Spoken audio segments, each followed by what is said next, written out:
I find it wild. I'm kind of still trying to pinch myself because it's so crazy to see like the posters on my wall stand next to me on stage.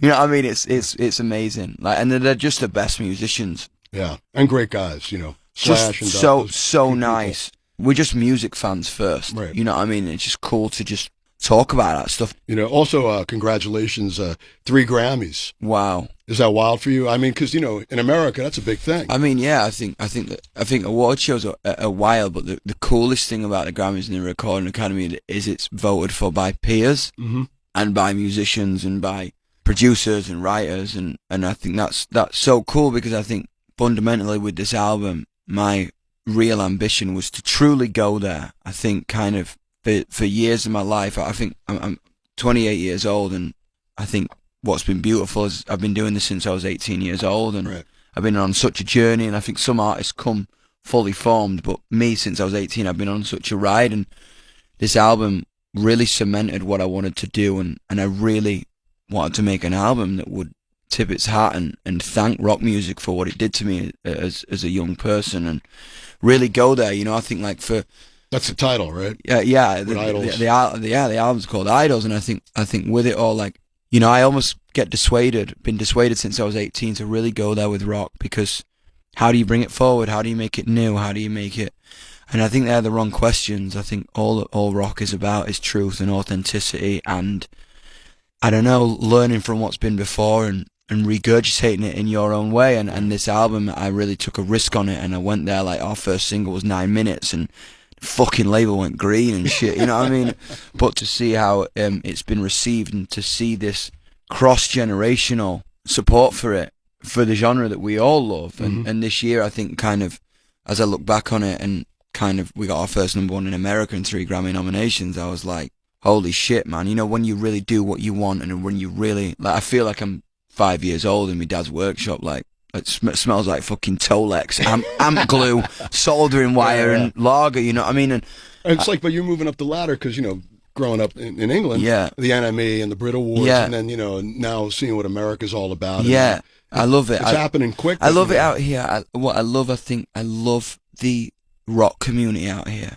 The problem, I think, at home for me with the rock community, people don't want to work together. People don't want to be unified. Everyone's in competition. Whereas when I came out here, everyone wants to tour together, play together, collaborate with each other. Talk music. Because it's just about the fucking music. I think, like, what's so beautiful, and I think, again, like, as I hit the end of the year and I talk about what feelings I've got more than ever, I think the feeling is gratitude. I wanted, with this album, to really look back at my childhood and what made the hairs on my fucking arms stand up, and that's why I called the album Idols. I wanted to relinquish them by moving it forward and taking that ball and being like, how do I pursue this idea in 2025? And I think in rock music, the strangest thing is that we get ridiculed for the reference point, and I think that's bullshit, because throughout the past, Ozzy loved John Lennon, Oasis loved the Beatles, the Rolling Stones loved Muddy.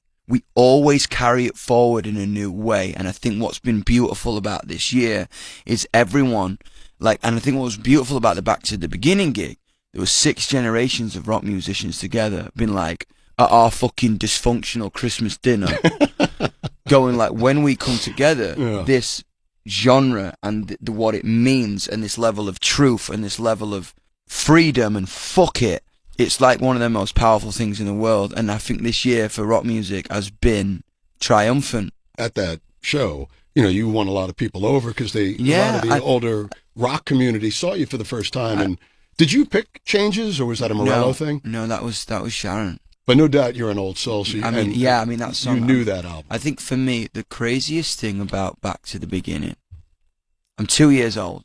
I see Ozzy Osbourne for the first time. Before I'm even coherent to what music is. He was like Batman to me. I was always naughty. People call me like Damien from The Omen. You know? I mean, I was always wild and out there and crazy. And before I even heard him sing, I identified with this character of individuality and truth and authenticity. Cut forward, I'm 13 years old, and I hear Black Sabbath. Paranoid, Fairies Wear Boots, Planet Caravan, Paranoid. And it encapsulates this testosterone and androgyny and all these emotions that I'm trying to feel. Cut forward another 10 years, Ozzy and Sharon are in my video. I meet my hero for the first time, and we have a fucking salami sandwich and a ginger beer, and we shoot a music video. Then she asks me to sing Changes at the final Sabbath gig. And the thing for that is, I know that there has been doubt about me, you know, and I think the whole gig is going to be heavy, and I got to walk out to a piano and 50,000 fans, 25,000 of them don't know who the fuck I am, right. 15,000 of them think I'm a fucking poser. And I think that fired you up. I didn't sleep a fucking wink the night before, of course not. But I could never be more thankful to him, because he gave me a opportunity to really show how much I love this genre and show how much I love them and what they did for me. We go out, we do the show. I try my best to honor my fucking hero. People go crazy on the internet. I get to know him. I start texting him. I start speaking to him. We get to know each other on a personal level, and 3 weeks later he dies. Yeah. And it was heart-wrenching, man. It was like, you know, for me, when Bowie died, David Bowie doesn't die. Yeah, no. And it, you know, Ozzy, the same thing. It was insane. And I think to go on this journey with this man and to end here is something I'm trying to comprehend at the end of this year, because I think everybody saw that video, though, of you giving him the cross. Yeah, I mean, that was the vibe. I mean, on his video shoot, he gave me a cross, which I'm wearing now. Right.